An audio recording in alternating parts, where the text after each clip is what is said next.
Olá, meus amores, tudo bem? Na nossa aula de hoje, eu vou dar uma pause no nosso livro, tá? Para a gente poder falar de uma coisa que é muito importante quando a gente está criando um desenho, quando a gente está fazendo uma pintura, e que eu reparei nos trabalhos que eu tenho recebido do sexto, do sétimo, do oitavo ano, que está faltando. Vocês têm a parte mais difícil, que é a criatividade. Vocês fazem coisas bem bacanas, isso é muito legal. Tem gente que fala assim para mim, professora, não está muito legal, tá meio assim, meio assado, mas faz, isso é bom. Mas para a gente poder tirar o maior proveito disso, precisamos ter algumas técnicas, conhecer, na verdade, algumas técnicas de desenho. E é isso que a gente vai ver na nossa videoaula de hoje, tá? Técnicas de desenho e pintura. Para você realizar um trabalho de desenho e pintura, é preciso pensar em algumas coisas, que são, primeiro, a forma. O que você vai querer fazer? O que você vai querer desenhar naquele momento? Isso é o principal, você precisa ter uma ideia. Depois é importante que você, enquanto você está tendo a ideia, que tipo de cores você quer usar? Você quer fazer policromático, ou seja, com bastante cores? Ou você só vai trabalhar com grupos de cor? Esses grupos de cor podem ser cores primárias, cores secundárias, cores neutras, cores que têm as mesmas tonalidades, certo? 2 ou 3 cores que se aproximam nas tonalidades. Então você precisa, ao mesmo tempo que você está pensando na forma, pensar também o grupo de cores que você quer utilizar nesse seu trabalho. Outra coisa importante é pensar em como organizar esses elementos. Você tem ali a folha de papel, ou a cartolina, ou o caderno de desenho, ou o quadro. Como você vai colocar esses desenhos que estão na sua cabeça distribuídos naquela folha de papel? E aí você precisa ter uma relação entre a figura e o fundo. Nesse slide aqui, por exemplo, tá? Se você reparar bem, cada coisa está num lugar diferente.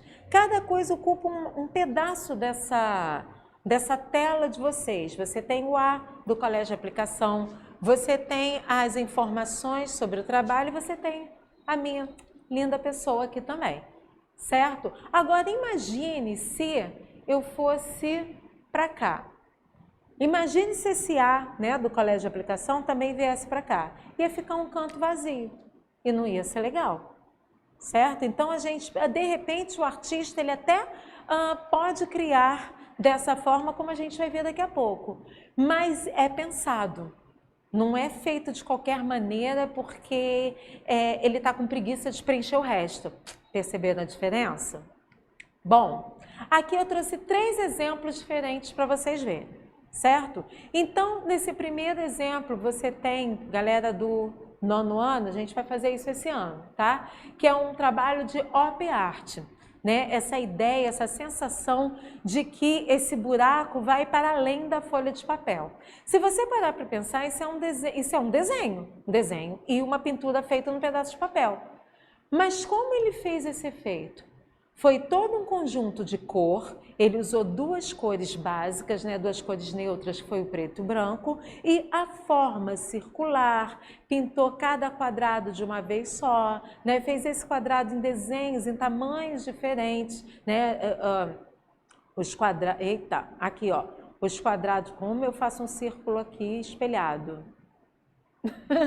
Foi, né? Esses quadrados da borda são maiores que esses que estão vindo mais para dentro, para esse buraco, tá? Vamos agora pensar nessa folha linda que está aqui desse lado. O artista que desenhou essa folha, o que ele pensou? Ele pensou em texturas. Então ele fez o formato da folha, tá? Ai, gente, é muito ruim mostrar aqui espelhado, tá?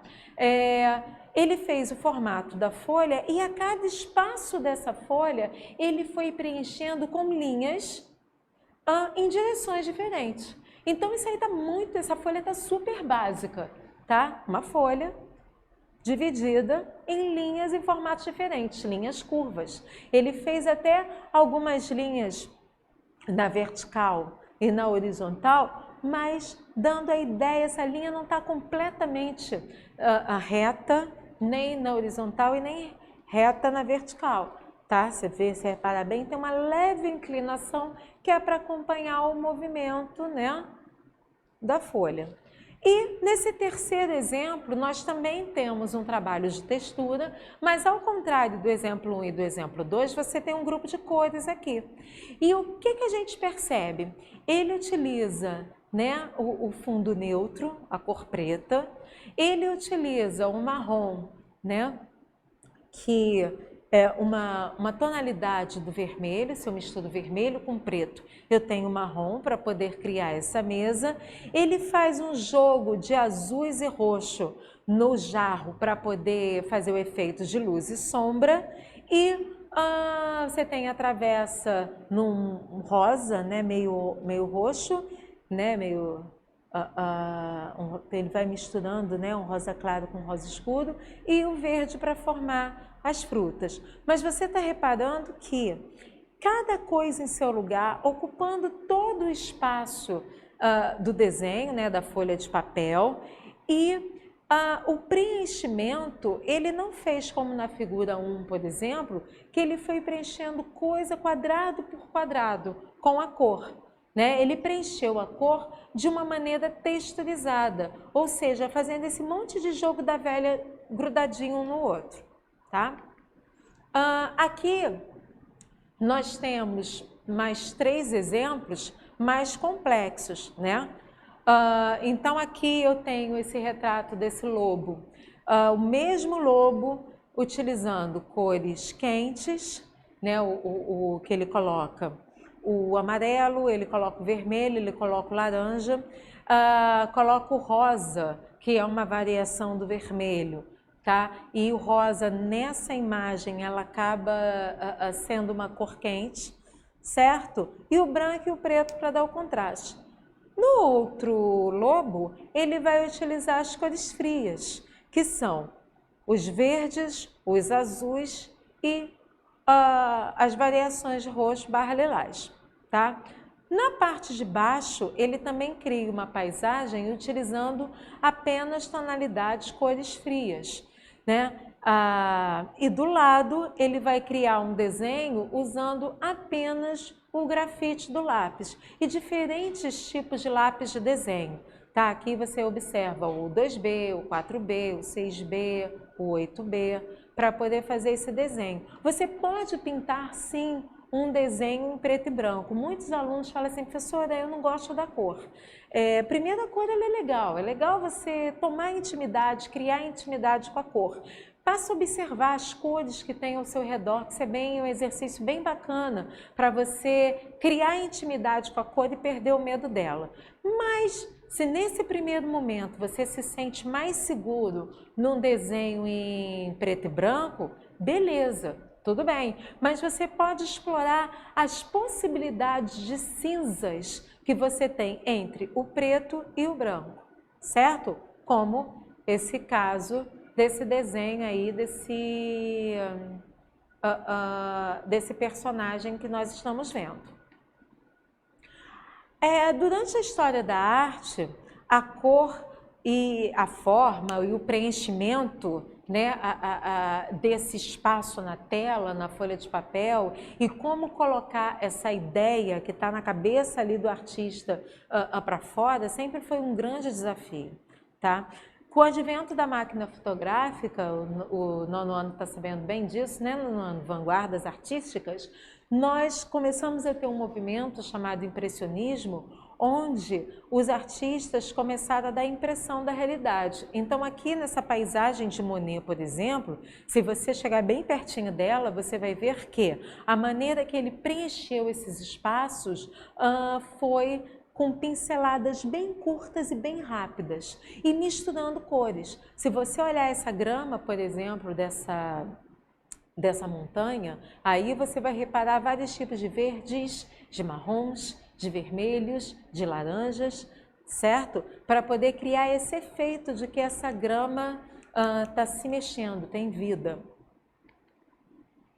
Essa pintura é uma pintura mais clássica, né? Enquanto essa pintura de Monet é do século XIX, essa pintura aqui de Leonardo da Vinci, Dama com Armínio, Armínio é esse bichinho que está no colo dessa senhora, né?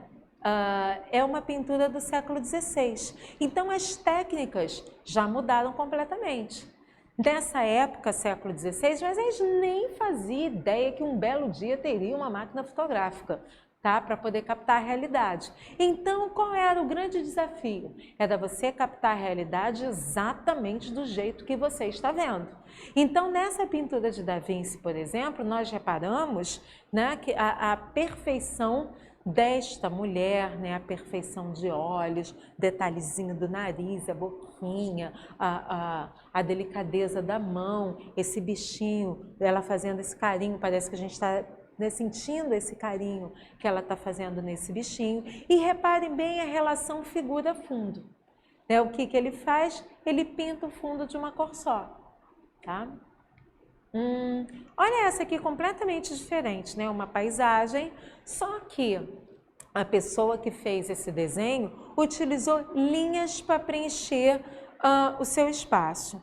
Diferente de Da Vinci, que usou a própria cor, né, para preencher o espaço de uma maneira uniforme. Diferente de Monet, que utiliza a cor com pinceladas curtas e rápidas umas sobre as outras, para você ter a ideia da realidade. Aqui não. Aqui nós entendemos que tem uma árvore, que tem um céu, que tem um sol, que tem cidade, tem um mato, tem um lago, mas ele usou de uma maneira completamente diferente, criativa, para preencher esse espaço. Como nós vamos enquadrar o desenho no papel? Primeira coisa, né? Você pode fazer de uma forma centralizada, ou seja, colocar a sua figura principal no centro do seu papel.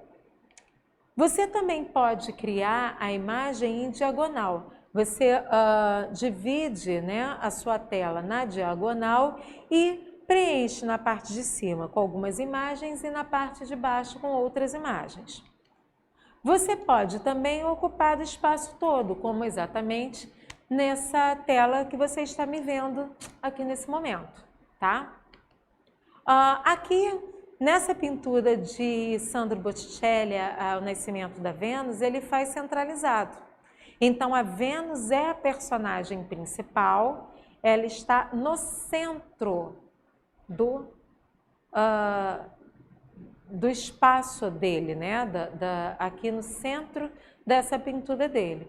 E observa que ele resolve, né? Nas laterais ele coloca essa ninfa, tá? Tem uma ninfa com as árvores ali e no outro espaço você tem esses dois seres alados aqui ocupando o espaço quase todo. Então você olha para essa imagem, você percebe que ela está centralizada, tá? E ao redor tem a mesma quantidade, vamos colocar assim, né? Tem a mesma quantidade de elementos. Não está pesado, não tem um lado com muita coisa e o outro sem nada. Está tudo equilibrado.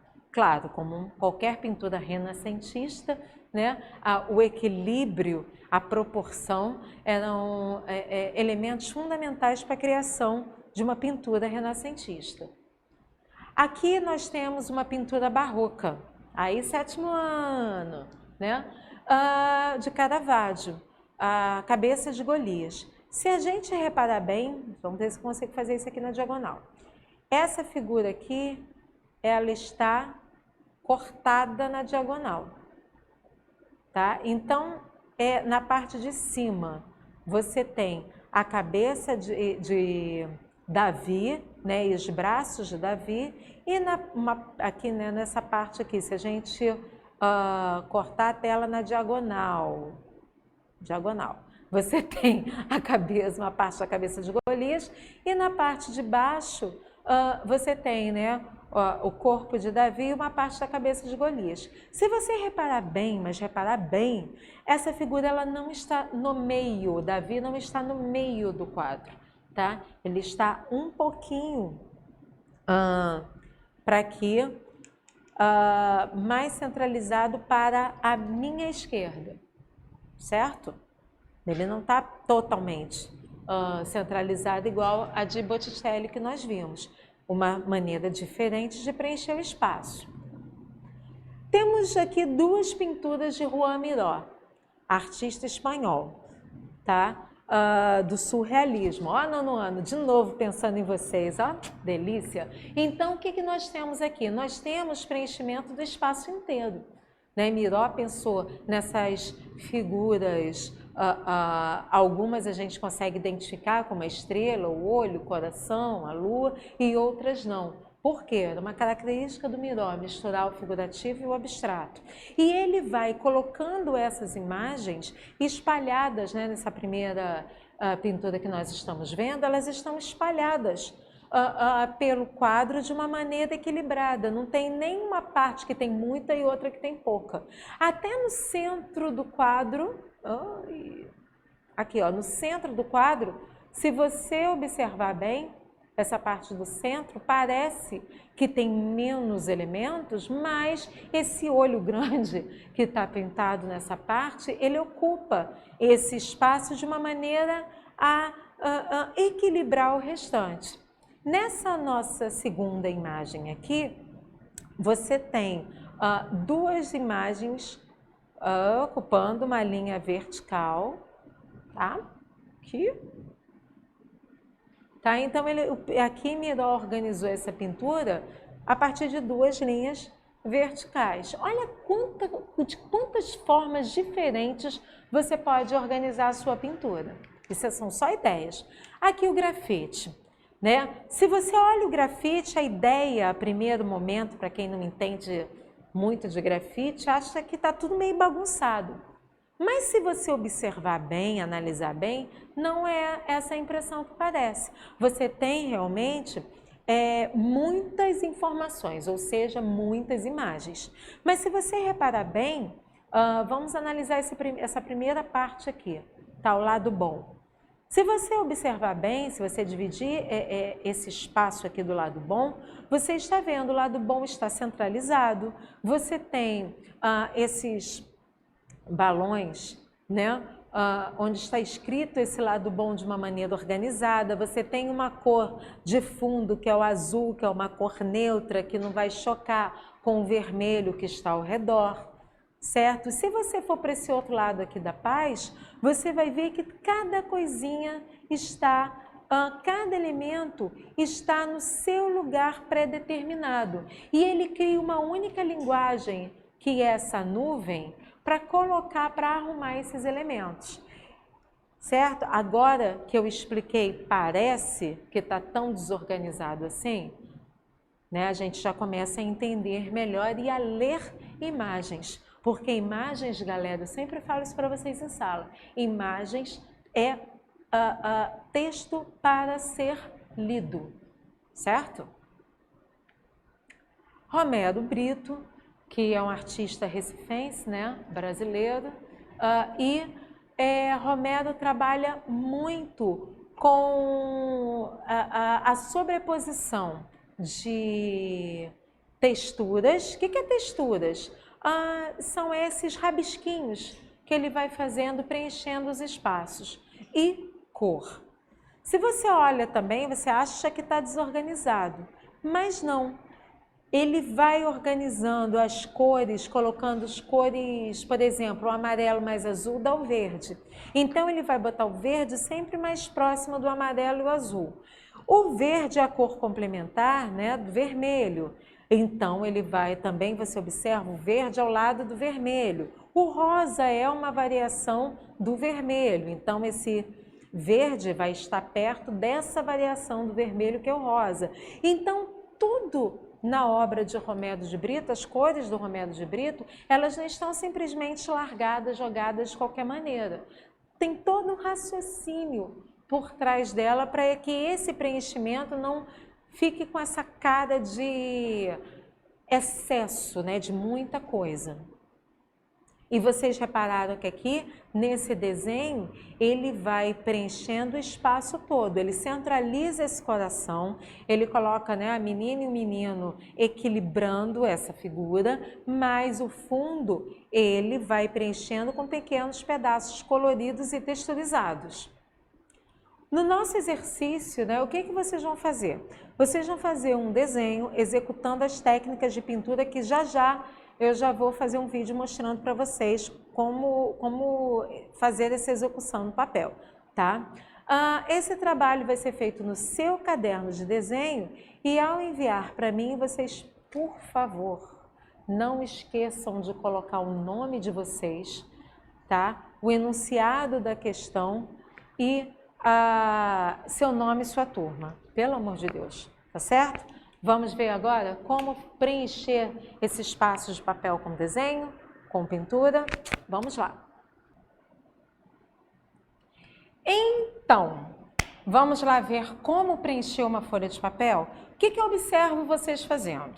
Tá nos trabalhos. Aqui está a folha.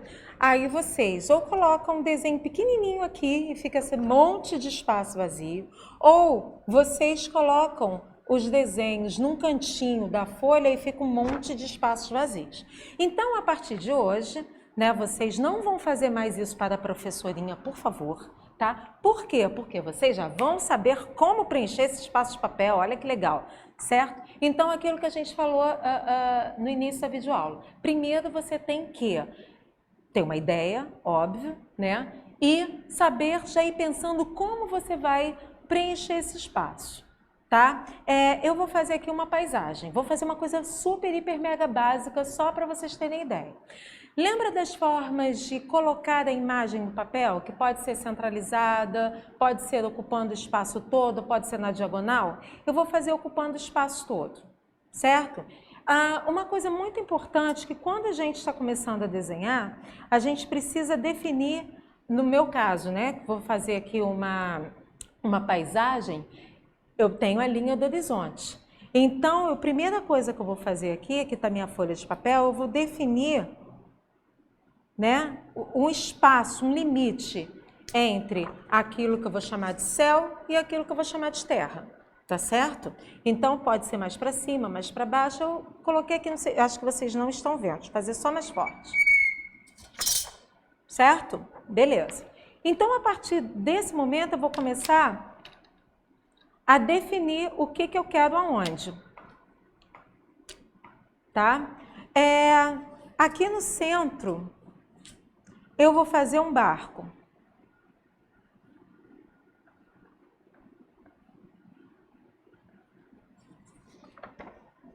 Tá?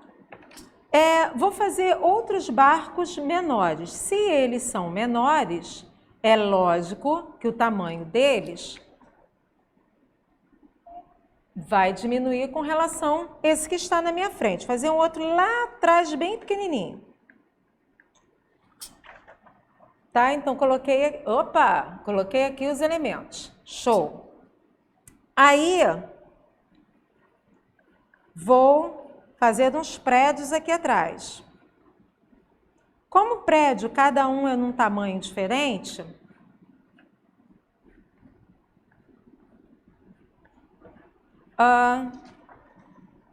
coloquei cada um num tamanho diferente. Vocês estão percebendo que nesse primeiro momento eu não estou detalhando nada. Só estou marcando onde eu quero cada coisa.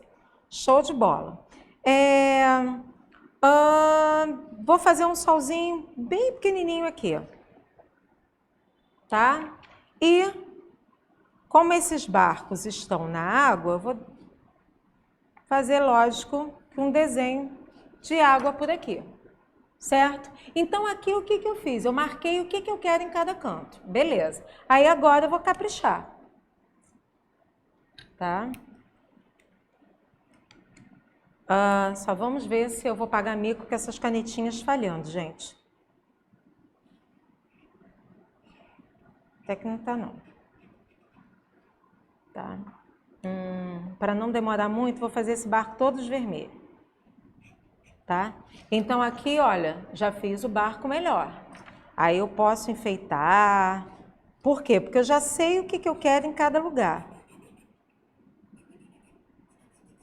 Posso preencher esse espaço todo, posso preencher esse espaço fazendo texturas, certo?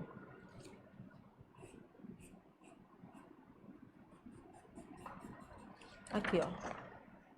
Beleza, meu barco aqui já está tomando vida. Show de bola. Pintar o outro barquinho aqui, aí a mesma coisa, né? Já posso começar a caprichar mais nesse meu barco, porque eu já sei aonde eu quero que ele fique. Já vou... Tem alunos que perguntam assim, professora, eu pinto só de canetinha, mas eu vou estragar a canetinha. A canetinha ela foi feita para pintar. Se você tem um propósito, né? Ou seja, eu vou pintar esse espaço aqui com a canetinha, cara, pinta, tá? Sem problemas. A canetinha não foi feita só para contornar, a canetinha foi feita para pintar. Agora, é claro que você vai pintar não, né, tratando a canetinha como se ela fosse um esfregão, porque ela não é, ela é um material delicado, né? Ela é uma bailarina, ela vai e volta no papel, que é para você ter mais durabilidade na sua canetinha, tá? Vamos preencher esse outro barquinho aqui que está lá embaixo, de rosa. Show! Quando eu estou fazendo meu desenho, eu também preciso me organizar. Então, aqui, vocês repararam que as primeiras coisas que eu fiz foram os barcos. Beleza. Agora, eu vou cuidar da água. Então, o que eu vou fazer? Como essa água que os barcos estão, ela está mais mexida, vamos dizer assim, eu vou usar um azul mais clarinho, tá? O que eu posso fazer? Eu posso preencher todo esse espaço de azul. Posso preencher com linhas. Posso preencher utilizando a cor mesmo e pintando todo esse espaço com uma única cor. Vou fazer aqui bem mais rápido, tá? Porque... para o vídeo não ficar muito longo e vocês não dormirem e me abandonarem, tá? Então, esse aqui eu estou me sentindo uma pintora impressionista, né? Fazendo pinceladas curtas e rápidas para preencher esse espaço. Como aqui nós estamos falando de água, né? Aqui seria o mar.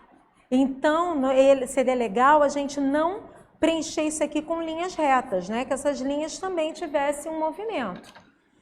Se eu estivesse falando de alto mar e tal, eu ia fazer essas linhas bem revoltas. Mas, como eu estou falando de um mar mais plácido, então eu não vou preencher essas linhas com uma leve curva. Aqui vocês repararam que eu pintei de azul claro, mas... eu estou passando o azul escuro, preenchendo os espaços que ficaram sem cor, certo? Bom, aqui o ideal é que vocês não borrem as laterais. Pronto. Se tivesse mais tempo aqui, podia jogar um verde aqui no fundo, beleza, ó, já está tomando vida, né? O negócio aqui já está começando a ter uma cara. Agora eu vou cuidar desses prédios. Aqui, se eu quisesse usar régua, poderia, mas eu estou fazendo aqui a mão livre, tá? Esse prédio aqui está com um pequeno problema de construção, mas tudo bem. Pronto. Aqui eu fiz a estrutura desses prédios, certo? Como todo e qualquer prédio, eles precisam ter o quê? Janelas. É legal no desenho também, a gente não precisa fazer exatamente aquilo que a gente está vendo, mas a gente pode sugerir. Então aqui, vocês vão observar que essas minhas janelas, elas não estão milimetricamente certinhas, mas você entende que esse prédio aqui é um prédio, óbvio, com janela e porta, né?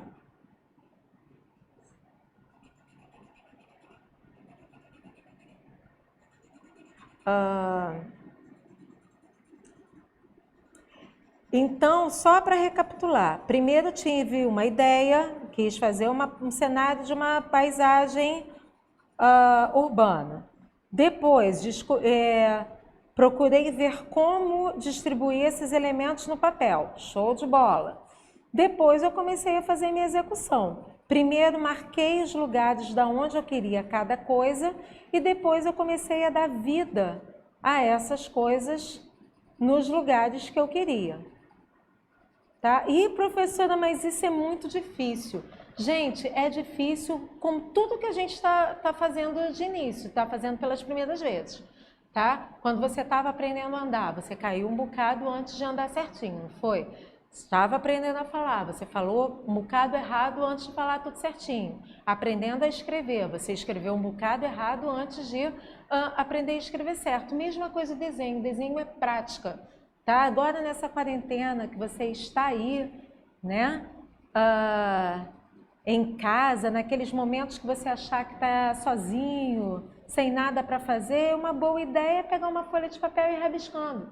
E sem compromisso, sabe? Na internet também tem várias dicas de como desenhar, mas acho que o grande barato é praticar, tá? Aqui, olha, se eu quiser dar uma terceira dimensão, né, da ideia de que esses prédios têm volume, é só eu incliná-los todo para um único lado, tá? Então aqui eu comecei a fazer essas inclinações para a minha direita, eu tenho que continuar para a minha direita, senão vira bagunça, tá?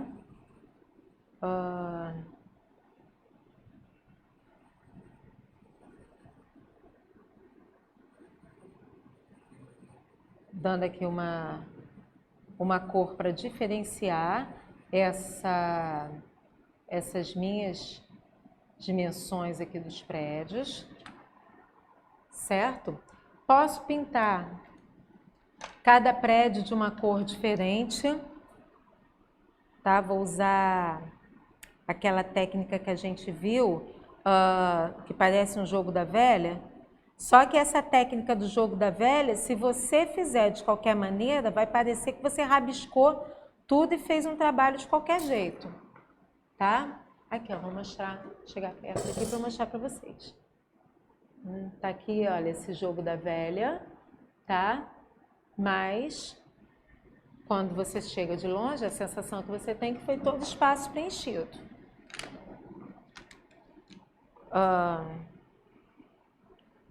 Esse aqui eu vou pintar de uma outra cor, tô pintando aqui de verde. Tá? É importante nessa técnica do jogo da velha que você, as laterais pode até ficar sem o traço, mas é importante que o centro, esses traços fiquem bem precisos, tá? Pintar esse outro aqui de marrom. É importante que você não passe o lápis sobre, né, o material de desenho sobre aquilo que você já desenhou. Nesse caso aqui eu acabei passando porque foi marrom, né, as janelas, as portas dos prédios, mas esse aqui, olha só, eu estou fazendo rápido, mas eu não estou passando por cima das janelas. As janelas aqui, olha, as janelas e a porta não está recebendo, tá?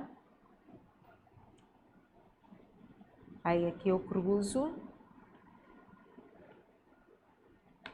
Certo?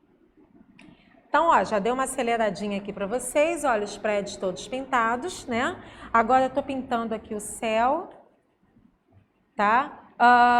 Tem várias maneiras que você pode pintar esse céu. Eu tô usando aqui os materiais que eu usei para fazer essa pintura. É o pastel, que é um giz de cera mais legal que o giz de cera, porque o giz de cera, ele, às vezes a cor não sai legal e o pastel, ele desmancha na folha de papel, tá? Usei também canetinha, que é o material que vocês têm, né? Vocês costumam usar, e usei esses lápis aqui da Faber-Castell, que eles são vendidos por tonalidades. Essa aqui é uma das tonalidades que eu tenho, né? Só tonalidades marrons, de vários tipos, entre marrons e verdes, certo? Isso aqui é só um exemplo aqui para vocês, então olha só. como ficou a pintura. Uma coisa importante que observo que vocês não fazem, é sempre legal você fazer essa moldura, você organiza melhor o seu desenho, tá? Quando você não faz, parece que ele está indo para além da folha do papel.